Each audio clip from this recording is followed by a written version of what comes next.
Good morning બાળકો, કેમ છો ભાઈ? મજામાં? જલસા ચાલે છે જિંદગીમાં?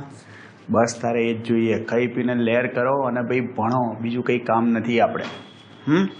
જુઓ ભાઈ, આપણે ત્રીજા ચેપ્ટરમાં પહેલાં સમજૂતી પ્રકારના જે પ્રશ્નો છે એ જોઈશું અને પછી વધારાના સ્વાધ્યાયના જે દાખલા છે એ બી આપણે જોઈ લઈશું. ઓકે, ચલો સ્ટાર્ટ કરીશું ભાઈ. સૌથી પહેલાં જે સમજૂતી પ્રકારના પ્રશ્નો છે ભાઈ જુઓ, જે પણ સમજૂતી પ્રકારના પ્રશ્નો છે એ હું તમને પહેલાંથી જ બોર્ડ ઉપર એ વસ્તુ લખી કાઢીશ, કારણ કે થિયરિકલ વસ્તુ છે, સમજ્યા? એટલે હું શું કરીશ ભાઈ, તમે સમજો એ લખી કાઢીશ ને તમને સમજાવીશ, એટલે તમારો ટાઈમ ના બગડે. કારણ કે આટલું લખવામાં જ ભાઈ તમે સમજો 20-25 મિનિટ જતી રહે અને એનો કોઈ મિનિંગ નથી. ડન? અને તમને ખબર જ છે કે ભાઈ આપણે દાખલાઓ તો વ્યવસ્થિત રીતે સ્ટેપ બાય સ્ટેપ ગણીએ અને સમજાવીએ છીએ તમને લોકોને. ક્લિયર? જુઓ ભાઈ, સ્વાધ્યાયનો જ નહીં, સૌથી પહેલાં ઉદાહરણનો બીજો ભાઈ જુઓ, દાખલો ના કહેવાય ભાઈ, આ થિયરિકલ ક્વેશ્ચન છે. એટલે ચલો હું વાંચું છું અને પછી તમને સમજાવી દઉં. ઉદાહરણ 1માં ઇલેક્ટ્રોનની ડ્રિફ્ટ ઝડપ કેટલા એમ્પિયરના ગાળામાંના પ્રવાહો માટે મિલીમીટર પર સેકન્ડ જેટલી હોવાનો અંદાજ છે, તો પરિપથને બંધ કરતા લગભગ તત્ક્ષણ જ પ્રવાહનું નિર્માણ કેવી રીતે થાય છે? કહેવાનો મતલબ એવો છે ભાઈ કે ડ્રિફ્ટ ઝડપ બહુ નાની છે, તેમ છતાં પણ પ્રવાહ જે છે એ તત્ક્ષણ કેવી રીતે વહે છે? ભાઈ જુઓ, આપણને ખબર જ છે ડ્રિફ્ટ ઝડપ આપણે લાયા હતા રકમમાં, આપણો જવાબ હતો 1.1 × 10⁻³ મીટર પર સેકન્ડ. હવે જુઓ ભાઈ, આપણને ખબર છે કે તમે વાહકને બેટરી સાથે જોડો એટલે શું થાય? વિદ્યુત ક્ષેત્ર ઉદ્ભવે, અને વિદ્યુત ક્ષેત્રની હાજરીમાં ભાઈ તમે ઇલેક્ટ્રોનનો પ્રવેગ લો તો A બરાબર E/m થાય. હવે જુઓ, છેદમાં જે દળ છે 9.1 10⁻31 હોય, એને ઉપર લઈ જાઓ તો +31 થાય. નો ડાઉટ ઉપર એની કિંમત 1.6 10⁻19 છે. એની કિંમત જે આપી હોય મૂકી દો, તો તમારો પ્રવેગ જે છે ને પ્રમાણમાં ખૂબ જ મોટો મળશે. ભાઈ 10⁵ ક્રમનો તમને શું મળશે ભાઈ? સમજો ઓલમોસ્ટ પ્રવેગ મળશે. ભાઈ આ પ્રવેગ બહુ જ મોટો કહેવાય, એટલે કે ઇલેક્ટ્રોન વિદ્યુત ક્ષેત્રની વિરુદ્ધ દિશામાં પ્રવેગિત થાય છે અને એનો પ્રવેગ બહુ જ વધારે પડતો મોટો છે. જોજો, એટલે બી આપણે લખ્યું જ છે કે વાહક તારને બેટરી સાથે જોડતા વિદ્યુત ક્ષેત્રની તત્કાલીન અસરથી મુક્ત ઇલેક્ટ્રોનને ખૂબ જ મોટા મૂલ્યનો પ્રવેગ વિદ્યુત ક્ષેત્રની વિરુદ્ધ દિશામાં મળે છે. માટે બધા જ મુક્ત ઇલેક્ટ્રોન એક સાથે ડ્રિફ્ટ ગતિ કરી શું કરે છે ભાઈ? તત્કાલ વિદ્યુત પ્રવાહનું વહન કરે છે. કારણ કે પ્રવેગ એટલો બધો મોટો છે કે ડ્રિફ્ટ વેગનું મૂલ્ય ભલે નાનું હોય, પણ પ્રવેગ એટલો છે કે એટલા બધા સ્પીડમાં પસાર થાય કે પ્રવાહ જે છે શું રચાય? તત્કાલ રચાય. સિમ્પલ. જો બી, ઇલેક્ટ્રોન ડ્રિફ્ટ એ વાહકમાં પ્રવર્તતા વિદ્યુત ક્ષેત્રને કારણે અનુભવાતા બળને કારણે ઉદ્ભવે છે, પણ બળતો પ્રવેગ ઉત્પન્ન કરે તો પછી શા માટે ઇલેક્ટ્રોન અચળ સરેરાશ ડ્રિફ્ટ ઝડપ પ્રાપ્ત કરે છે? એવું કે છે બળના લીધે તો પ્રવેગ ઉત્પન્ન થાય, પણ સમજો ભાઈ અહીંયા આગળ આપણે શું કરીએ છીએ તમને ખબર હતી, આપણે થિયરીમાં શું ભણ્યા હતા ભાઈ? જો કહું, વિદ્યુત ક્ષેત્રની હાજરીમાં ઇલેક્ટ્રોન પ્રવેગિત થાય, પણ વિદ્યુત ક્ષેત્રની વિરુદ્ધ દિશામાં ગતિ કરે એટલે એના વેગમાં સતત શું થાય? ઘટાડો. વેગ ઘટીને 0 થાય એટલે પછી શું કરે ભાઈ? ઇલેક્ટ્રોન આરામ કરે. ये आराम का मामला है, યાદ છે ભાઈ? પછી કઈ ના કરે? આરામ કરે. ક્યાં સુધી? જ્યાં સુધી ધન આયનો સાથે અથડાય નહીં ત્યાં સુધી. ફરી પાછો ભાઈ ધન આયન અથડાય, પાછો ઇલેક્ટ્રોન પ્રવેગિત થાય, પાછો વિદ્યુત ક્ષેત્રની વિરુદ્ધ દિશામાં હોય એટલે વેગ ઘટે. વેગ ઘટીને પાછો 0 થાય. આમ ને આમ ચાલ્યા કરે. સમજવા જેવી વસ્તુ એ છે, વચ્ચેનો જે રિલેક્સેશન સમય છે ને, આરામનો સમય, એ ભાઈ બહુ એટલે બહુ નાનો હોય. એટલો નાનો હોય ભાઈ, માઇક્રો નેનો સેકન્ડ ક્રમનો હોય. એટલે એ સમજો રિલેક્સેશન સમય ખૂબ જ નાનો હોવાથી ભાઈ તમે સમજો આપણને જે પ્રવાહ છે એટલે આરામ આમ જોવા જાવ તો તમે રિલેક્સેશન સમય કીધું પણ ડ્રિફ્ટ ઝડપની સાપેક્ષે ભાઈ એટલો નાનો સમય છે કે તમે આરામ આમ જોવા જાવ તો આરામ મળ્યો જ નહીં ભાઈ. એટલે ખરેખર ઇલેક્ટ્રોન સતત ગતિ કરે છે એવું જ થયું. સમજ્યા? અને એટલા માટે ભાઈ તમે સમજો એ શું રચે? સ્થાયી અથવા સ્થિર પ્રવાહ રચે છે. ક્લિયર? જુઓ ત્રીજો સવાલ, જો ઇલેક્ટ્રોનની ડ્રિફ્ટ ઝડપ ઘણી નાની અને ઇલેક્ટ્રોનના વિદ્યુતભારનું મૂલ્ય પણ નાનું હોવા છતાં શા માટે આપણને સુવાહકમાં ખૂબ મોટા પ્રમાણમાં વિદ્યુત પ્રવાહ મળે છે? ભાઈ જુઓ, ધાતુ પદાર્થમાં વિદ્યુત વહન થાય. હવે ધાતુ પદાર્થમાં મુક્ત ઇલેક્ટ્રોન સંખ્યા ઘનતા જે છે ને બહુ જ મોટી હોય, 1028 1029 ઘાત મીટર⁻³ ક્રમની શું હોય ભાઈ તમારી સંખ્યા ઘનતા. અને આપણું પ્રવાહનું સૂત્ર હતું તમને ખબર હોય તો અહીં આવને, યાદ આવ્યું? હવે ભાઈ સંખ્યા ઘનતા એટલી મોટી હોય તો ભલે ને ડ્રિફ્ટ ઝડપ 10⁻³ હોય ને 10⁻19 હોય, 1.6 ભલે હોય આગળ, -19 ને આ શું થયું -3, પણ પેલું 10⁻28 29 છે. અને એટલે પ્રવાહ તમને શું મળે ભાઈ? મોટો મળે. સમજી ગયા? જુઓ ચોથું, ધાતુમાં ઇલેક્ટ્રોન જ્યારે નીચેથી ઊંચા સ્થિતિમાન તરફ ડ્રિફ્ટ થાય તો શું તેનો અર્થ એવો થયો કે ધાતુમાં રહેલા બધા જ મુક્ત ઇલેક્ટ્રોન એક જ દિશામાં ગતિ કરે છે?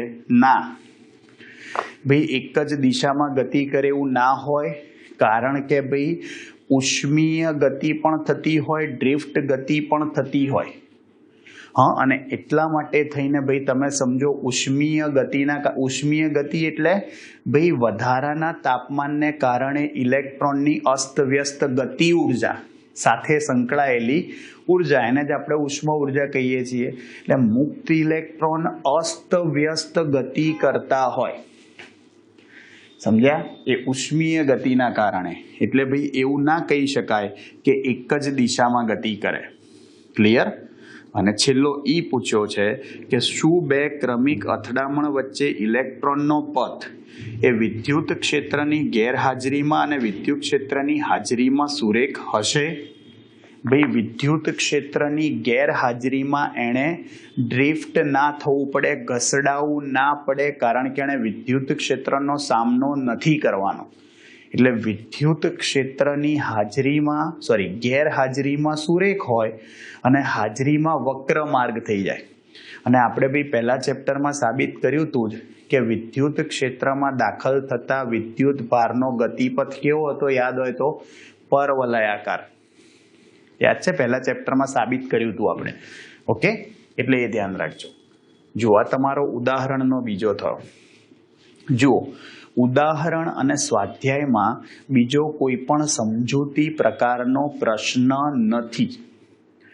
હવે વધારાના સ્વાધ્યાયમાં તમારો સમજૂતી પ્રકારનો પ્રશ્ન છે અને એ છે સ્વાધ્યાયનો 18 અને 19મો. જોજો, સ્વાધ્યાયનો 18મો અને 19મો જોજો શું કહે છે. 18 અને 19. જો 18મો, નીચેના પ્રશ્નોના જવાબ આપો. પહેલો, એક અસમાન આડછેદનું ક્ષેત્રફળ ધરાવતા ધાતુના સુવાહકમાં સ્થાયી પ્રવાહ વહે છે. સ્થિર પ્રવાહ. નીચેનામાંથી કઈ ભૌતિક રાશિ વાહક માટે અચળ રહેશે? પ્રવાહ ઘનતા, વિદ્યુત ક્ષેત્ર કે ડ્રિફ્ટ ઝડપ? સિમ્પલ ભાઈ, પ્રવાહ એકલો જ અચળ રહે. બાકીની બધી જ ભૌતિક રાશિઓ જે છે, જુઓ પ્રવાહ ઘનતા હોય, વિદ્યુત ક્ષેત્ર હોય કે ડ્રિફ્ટ ઝડપ હોય, એ બધા આડછેદના ક્ષેત્રફળના વ્યસ્ત પ્રમાણમાં હોય. એટલે એને અનુરૂપ શું થાય? બધી ભૌતિક રાશિઓ બદલાતી રહે, અચળ ના રહે. તો ભાઈ એનો મતલબ શું થયો? જોજો ભાઈ, પ્રવાહ અચળ રહે, પ્રવાહ ઘનતા હોય કે વિદ્યુત ક્ષેત્ર હોય કે, જો પ્રવાહ ઘનતાનું સૂત્ર શું? આઈ જા. તો જે ચલે છે 1/a થઈ ગયું. જો બી હાલ કીધું તું અહીં આવને, અહીંયા ને તો ભૈયા આ ડ્રિફ્ટ ઝડપને કરતા બનાવો તો પેલું છેદમાં જતું રહે ને, સામે જુઓ તો પાછું વ્યસ્ત પ્રમાણ આવ્યું. અને ઈ બરાબર રોજે, ઓમના નિયમનું સદિશ સ્વરૂપ ઈ બરાબર રોજે, તો જે જો ક્ષેત્રફળના વ્યસ્ત પ્રમાણમાં હોય તો ઈ પણ ક્ષેત્રફળના વ્યસ્ત પ્રમાણમાં જ હોય. એટલે 3 ક્ષેત્રફળના વ્યસ્ત પ્રમાણમાં હોય એટલે બદલાય. ખાલી સ્થાયી પ્રવાહ હોવાથી વિદ્યુતભાર સંરક્ષણના નિયમ મુજબ વિદ્યુત પ્રવાહ એકલો જ અચળ રહે. ક્લિયર? જુઓ એના પછી, શું ઓમનો નિયમ બધા જ વાહક ઘટકો માટે સાર્વત્રિક રીતે લાગુ પાડી શકાય? ના ભાઈ, બધા વાહકો માટે બી લાગુ ના પાડી શકાય. જો ના હોય તો ઓમના નિયમનું પાલન ન કરતા ઘટકોના નામ આપો. ભાઈ ડાયોડ છે, સમજો તમે, આપણે ભણીશું ડાયોડ હજી 14મા ચેપ્ટરમાં. હા, પણ એ એવી રચના છે. હા, પછી ગેલિયમ આર્સેનાઇડ છે, વિદ્યુત દ્રાવણ છે. ભાઈ આ બધા જે ઘટકો છે વિદ્યુત પરિપથોમાં વપરાતા, એમાં ઓહમના નિયમનું પાલન થતું નથી, એટલે એને નોન ઓહમિક રચનાઓ કહેવાય. શું કહેવાય? નોન ઓહમિક રચનાઓ. જોજો એના પછી આગળ ત્રીજો સવાલ. નીચા સ્થિતિમાનવાળા ઉદ્ગમમાંથી મોટા પ્રવાહો મેળવવા માટે તેનો આંતરિક અવરોધ ખૂબ નાનો હોવો જોઈએ. શા માટે? જુઓ ભાઈ, નીચું સ્થિતિમાન છે, સાંભળજો ભાઈ. પ્રવાહનું સૂત્ર આપણને ખબર છે, બેટરીમાંથી વહેતો પ્રવાહ E/R+R. આપેલા નાના સ્થિતિમાન માટે ભાઈ તમે સમજો, અહીંયા આગળ જો R નું મૂલ્ય નાનું હોય તો જ પ્રવાહ વધુ હશે. જો E અને R તો બદલાતા નથી. હા, અને બાહ્ય અવરોધ ના લીધો હોય તો E/R જ થાય ખાલી, મતલબ વ્યસ્ત પ્રમાણ થયું.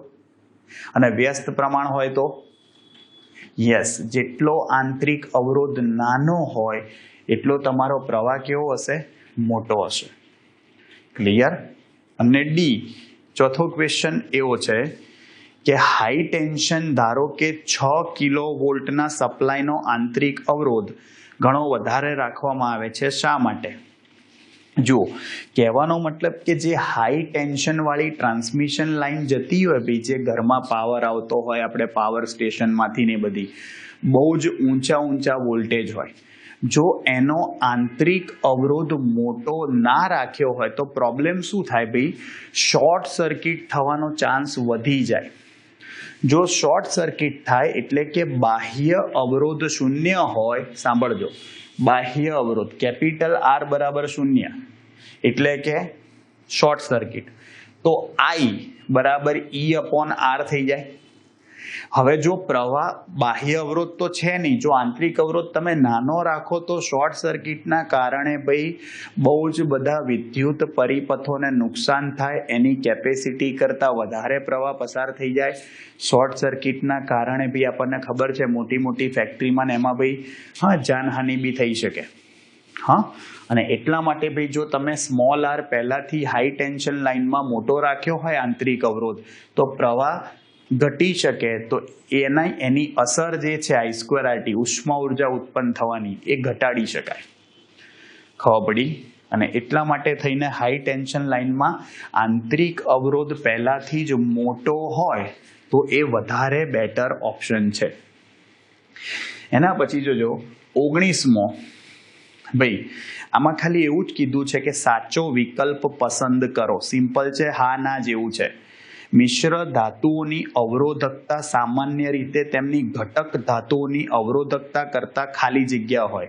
વધારે કે ઓછી? વધારે જ હોય ભાઈ.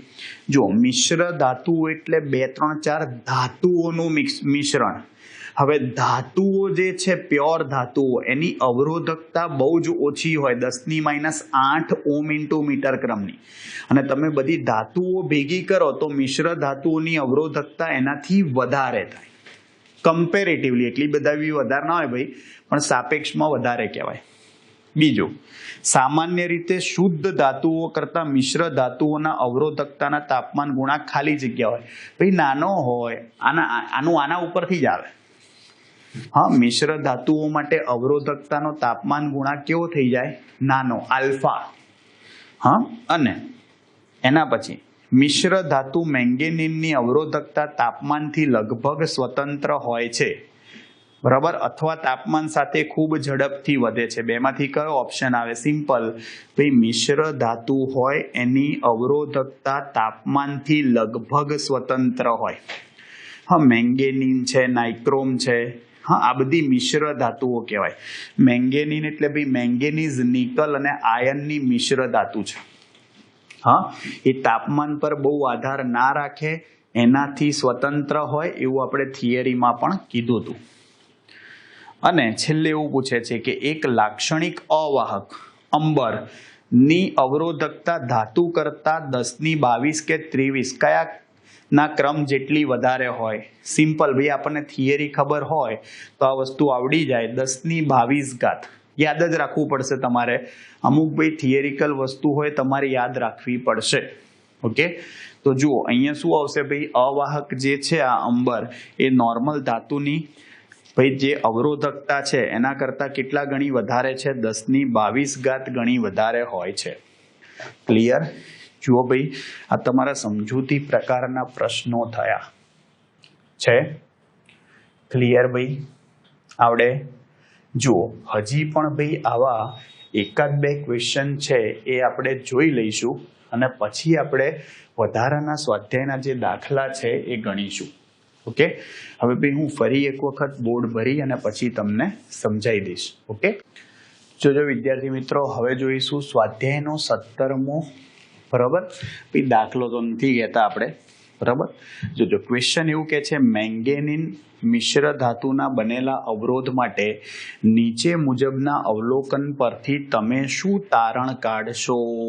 જુઓ ભાઈ, આપણને 1 2 3 4 5 6 12 અવલોકનો આપ્યા છે. હવે તમે દરેકે દરેક અવલોકન માટે V/I નો ભાગાકાર લાવો. દરેકે દરેક.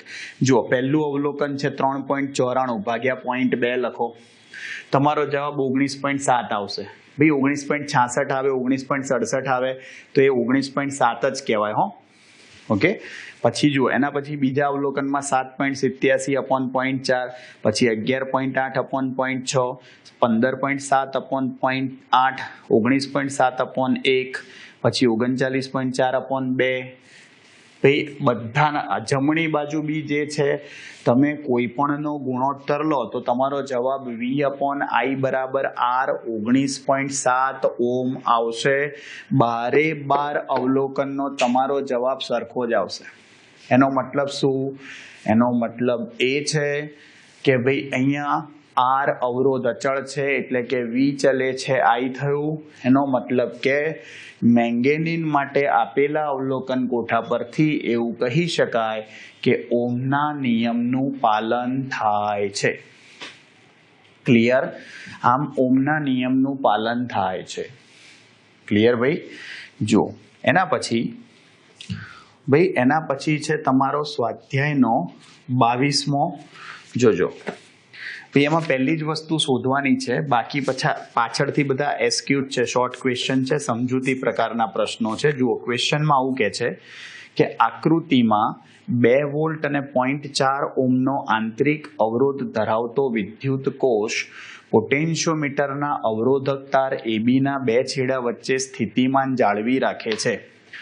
અચળ 1.02 વોલ્ટનું EMF જાળવી રાખતો એક પ્રમાણભૂત કોષ તાર પર 67.3 સેન્ટીમીટર અંતરે તટસ્થ બિંદુ આપે છે. જુઓ, EMF 1.02 વોલ્ટ આપ્યું છે અને તટસ્થ બિંદુનું સ્થાન છે 67.3 સેન્ટીમીટર. જોજો શું કહે છે? પ્રમાણભૂત કોષમાંથી ખૂબ ઓછો પ્રવાહ વહે છે તે સુનિશ્ચિત કરવા 600 કિલો ઓહ્મ જેટલો ખૂબ મોટો અવરોધ તેની સાથે શ્રેણીમાં જોડવામાં આવે છે કે જે તટસ્થ બિંદુની નજીક, બરાબર, લઘુપથિત કરેલ છે. લઘુપથિત એટલે મૂકેલો છે. બહુ ભારે ભારે ગુજરાતી શબ્દો વાપર્યા છે અમુક. ત્યારબાદ આ પ્રમાણભૂત કોષને સ્થાને અજ્ઞાત EMF E, આપણે E2 બરાબર E લઈ લીધું, જે શોધવાનું છે. પહેલો સવાલ જ એ છે.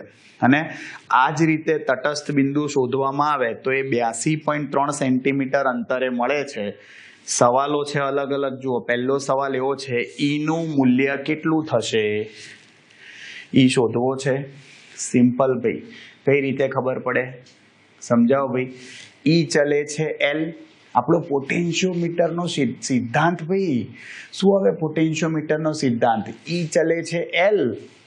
લંબાઈ વધે તો ઈએમએફ વધે, ઘટે તો ઘટે. તો સેમ વસ્તુ ભાઈ જુઓ, ઈ ચલે છે એલ હોય તો આનો મતલબ શું થાય? ગુણોત્તર લઈ લો ભાઈ. તો E2/E1 બરાબર L2/L1 થાય.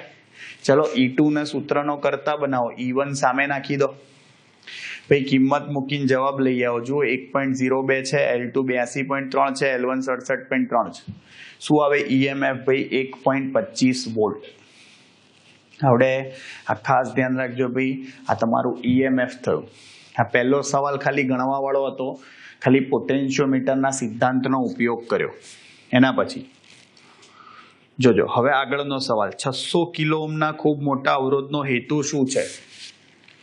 ભાઈ ખૂબ જ મોટા અવરોધનો હેતુ એ છે કે ભાઈ તટસ્થ બિંદુ આગળથી ભાઈ તમે જોકી કળને હટાવી લો તો જે ગેલ્વેનોમીટર જોડ્યું છે એમાંથી જો આ ખૂબ જ મોટા મૂલ્યનો અવરોધ ના જોડ્યો હોય 600 કિલો ઓહ્મનો તો ગેલ્વેનોમીટરમાંથી મોટો પ્રવાહ પસાર થાય. અને આપણને ખબર છે કે ગેલ્વેનોમીટર અત્યંત સંવેદનશીલ સાધન છે.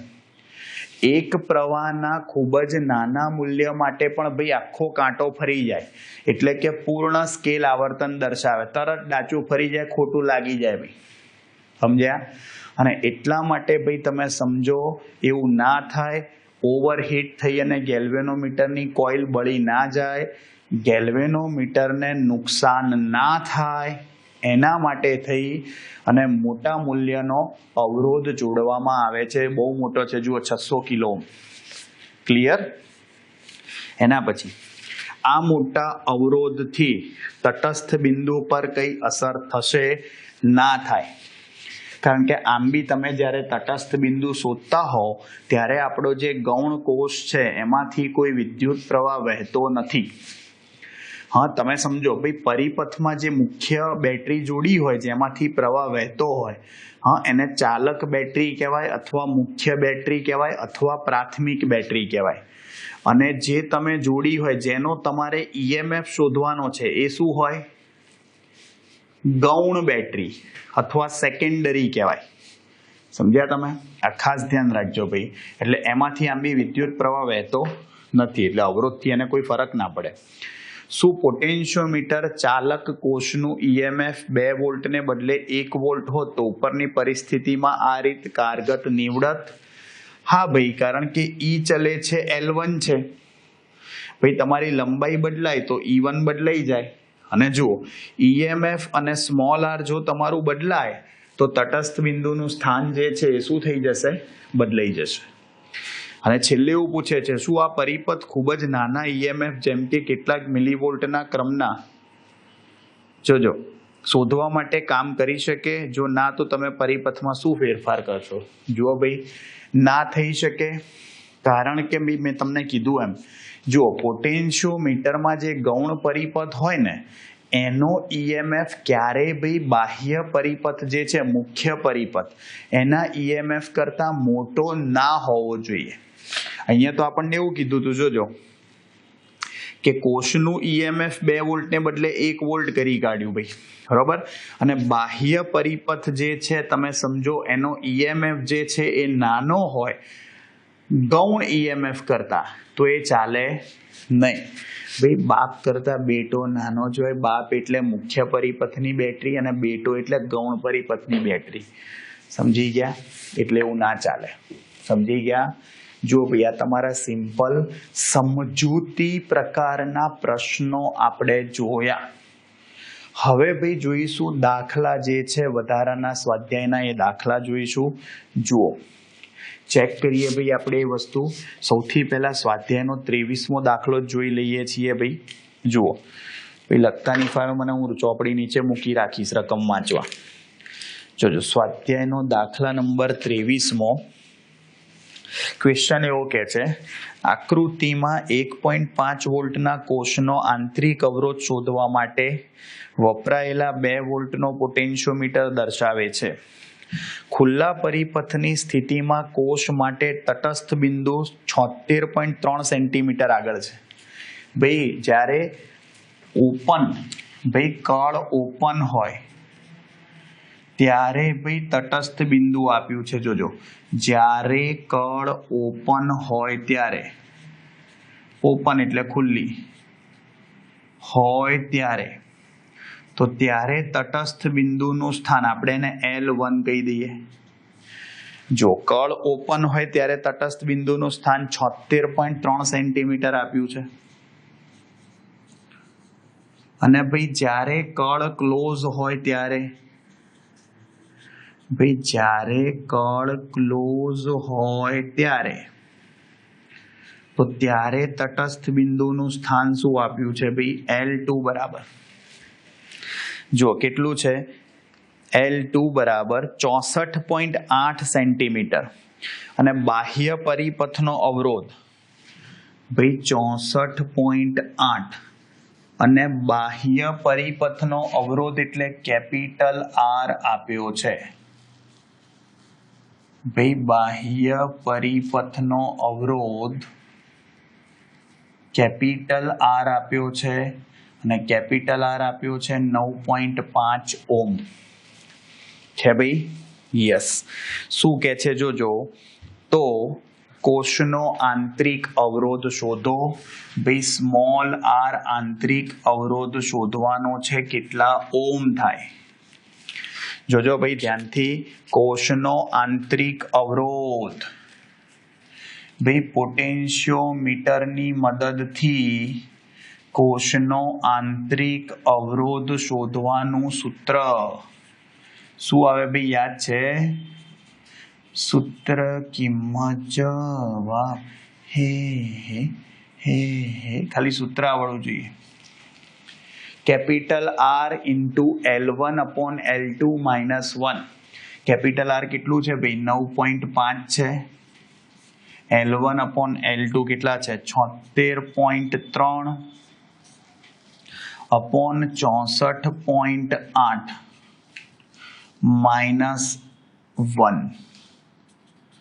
ભાઈ જુઓ ભાગાકાર કરો 76.3 ભાગ્યા 64.8 76.3 ભાગ્યા 64.8 ઇઝ ઇક્વલ ટુ 1.1774 જોજો 1.1775 લખી કાઢો ભાઈ પાછળ છગડો છે એટલે -1 ગુણી કાઢો 9.5 ગુણ્યા 0.1775 ભાઈ બાદબાકી કરો 0.1775 ગુણ્યા 9.5 ભાઈ 1.68 આવ્યું 1.68 એટલે ભાઈ 1.7 ઓમ કહેવાય હા 1.7 ઓમ શું થયો તમારો આંતરિક અવરોધ હવે ભાઈ જો એકદમ સિમ્પલ મસ્ત મજાનો દાખલો છે ભાઈ નાનચકડો એકદમ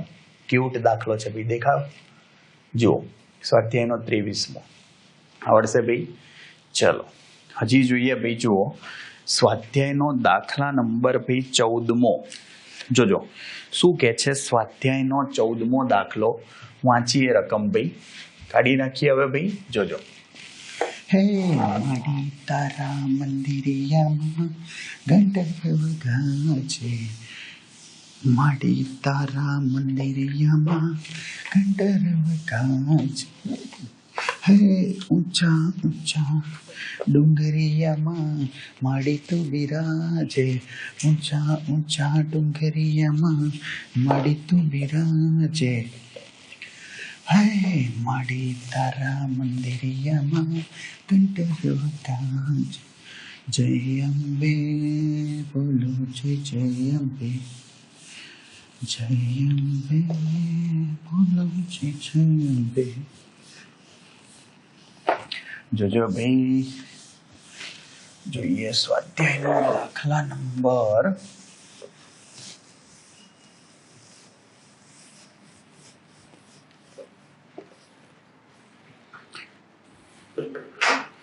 જો સ્વાધ્યાયનો 14મો દાખલો રકમ શું કહે છે બીજો જો તમારી સ્વાધ્યાયનો 14મો દાખલો રકમ આવી છે પૃથ્વીની સપાટી પર ઋણ વિદ્યુત ભારની પૃષ્ઠ ઘનતા 10⁻⁹ કુલંબ પર મીટર સ્ક્વેર. એટલે કે ઇલેક્ટ્રોનની છે ભાઈ ઋણ વિદ્યુત ભારની પૃષ્ઠ ઘનતા. આપણે મૂલ્ય જ લખીએ છીએ ભાઈ, એટલે ઋણ નથી લખતા. પૃષ્ઠ ઘનતાનું મૂલ્ય શું થશે? 10⁻⁹ કુલંબ પર મીટર સ્ક્વેર. ક્લિયર? હવે શું કહે છે જોજો, વાતાવરણના ટોચના ભાગ અને સપાટી વચ્ચે 400 કિલોવોલ્ટ વિદ્યુત સ્થિતિમાનનો તફાવત. ચલો, કિલો એટલે 10⁻³ થાય. 2 મીંડા આપી દો તો 10⁵ વોલ્ટ થાય. ક્લિયર? જોજો, આખી પૃથ્વી પર ફક્ત 1800 એમ્પિયર પ્રવાહ રચાય છે. પ્રવાહ એટલે I થાય ભાઈ, 1800 એમ્પિયર આટલો પ્રવાહ રચાય છે. જોજો ભાઈ, હવે શું કહે છે? હવે જો વાતાવરણમાં વિદ્યુત ક્ષેત્રને જાળવી શકે એવી કોઈ કાર્યપ્રણાલી ન હોય તો પૃથ્વીની સપાટીને તટસ્થ કરવા માટે કેટલો સમય લાગશે? ભાઈ, પૃથ્વીની સપાટીને તટસ્થ કરવા લાગતો સમય T શોધો. જોજો શું કહે છે રકમ ભાઈ આપણને, વાસ્તવમાં આવું કદાપી થશે નહીં, કારણ કે પૃથ્વીના જુદા જુદા ભાગમાં સતત વીજળીને અને ગાજવીજ સાથે વાવાઝોડાને કારણે સતત વિદ્યુતભાર ઠલવાતા રહે છે. ભાઈ આપણને ખબર જ છે આ. અને પૃથ્વીની ત્રિજ્યા કેટલી લેવાની છે? 6.37 મીટર. પૃથ્વીની ત્રિજ્યા 6.37 ગુણ્યા 10⁶ મીટર. જુઓ શું કહે છે. સિમ્પલ ભાઈ, વિદ્યુત પ્રવાહની વ્યાખ્યા મુજબ ભાઈ આપણું સૂત્ર શું થાય? જોજો, વિદ્યુત પ્રવાહ QIT, તો I શું લખાય ભાઈ? Q/T. ભાઈ અહીંયા જોજો, પૃથ્વીને તટસ્થ થવા માટે લાગતો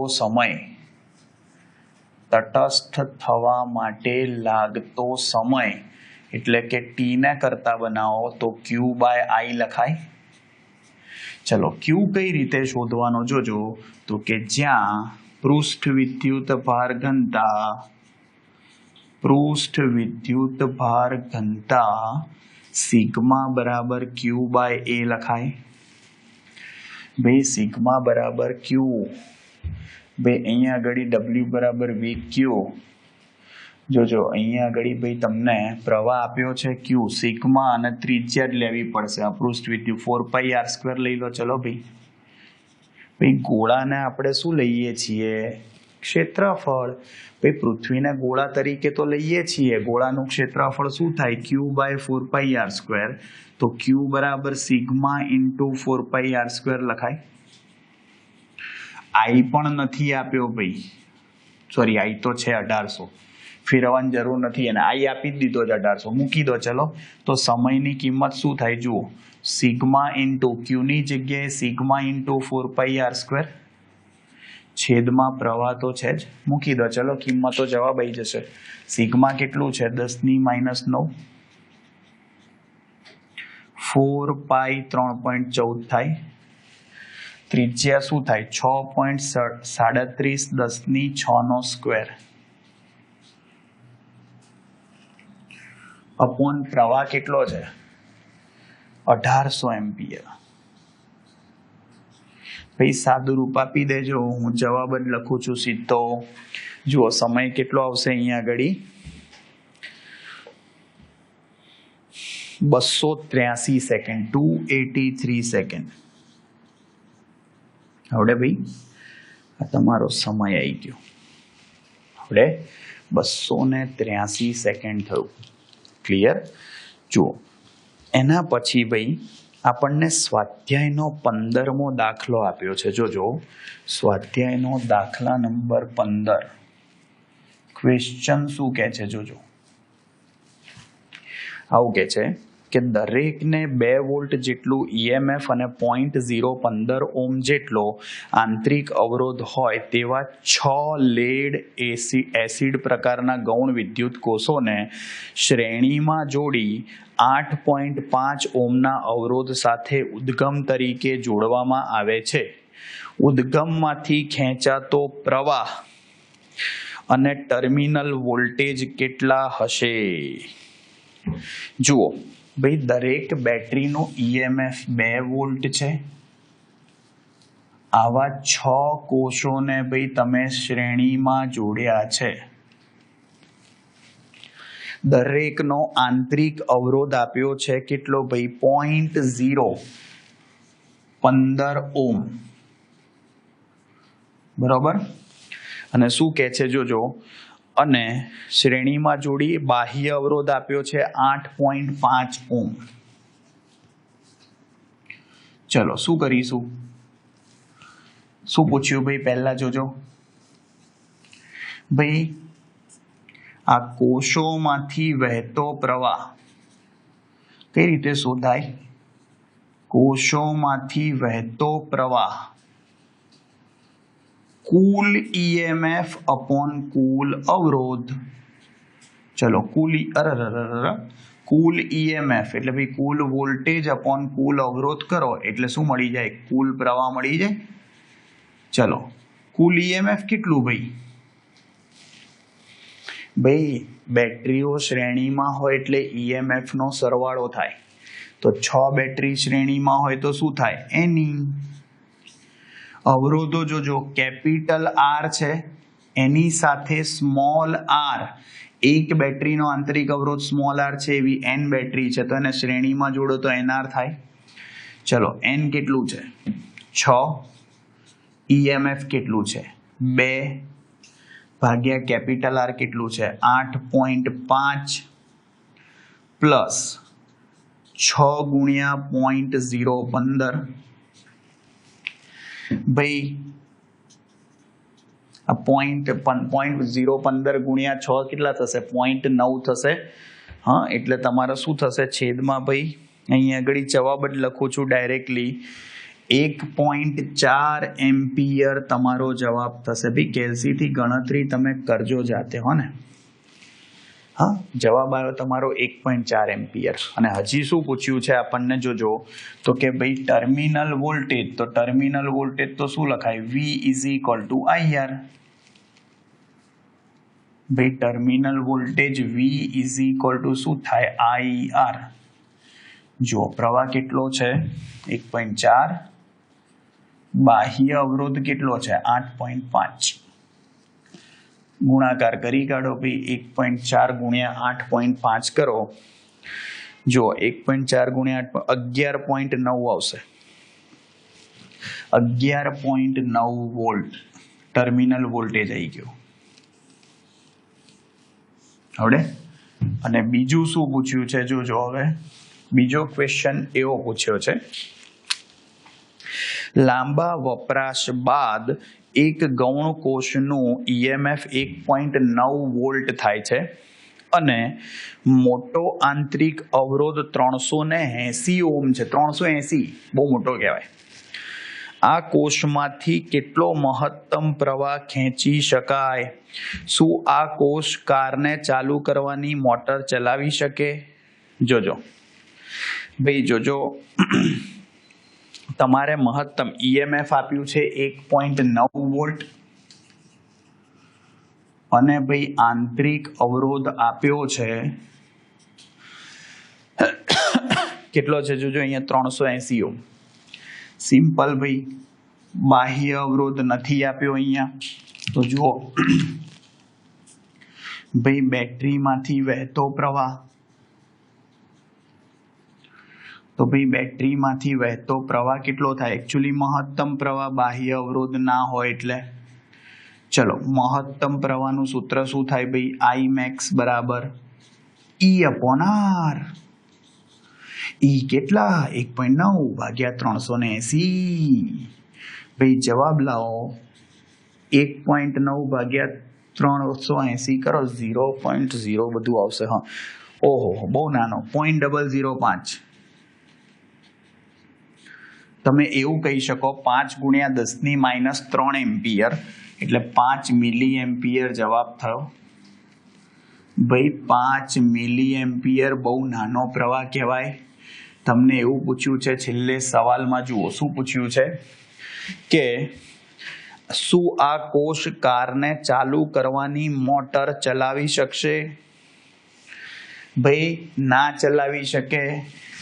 ના, આ પ્રવાહ કારની મોટરને ન ચલાવી શકે. ભાઈ એમ્પિયર ક્રમનો પ્રવાહ જોઈએ એના માટે આ બહુ નાનો પડે. હા એટલા માટે ભાઈ આ કારની મોટરને ભાઈ આનાથી ચલાવી શકાય નહીં. ક્લિયર થઈ ગયું ભાઈ? જુઓ આ તમારા દાખલા થયા સ્વાધ્યાયનો 14મો અને 15મો. આવડશે? જુઓ ભાઈ આટલું રાખીએ છીએ આજે. હવે લગભગ 3-4 દાખલા જ બાકી છે, પણ થોડા મોટા દાખલા છે એ નેક્સ્ટ લેક્ચરમાં જોઈશું, એટલે તમારું સમગ્ર 3જું ચેપ્ટર કમ્પ્લીટ થઈ જશે. ઓકે, મળીએ ભાઈ નેક્સ્ટ લેક્ચરમાં. ત્યાં સુધી આવજો. Bye bye, see you, tata, सब्बा कैसा नारा, हस्ता लवेस्ता, फिर मिलेंगे चलते चलते. खुदा हाफिज, दास विदानिया, जय श्री कृष्ण, जय अम्बे, जय हिंद, जय भारत, वंदे मातरम, टाटा, टेक केयर.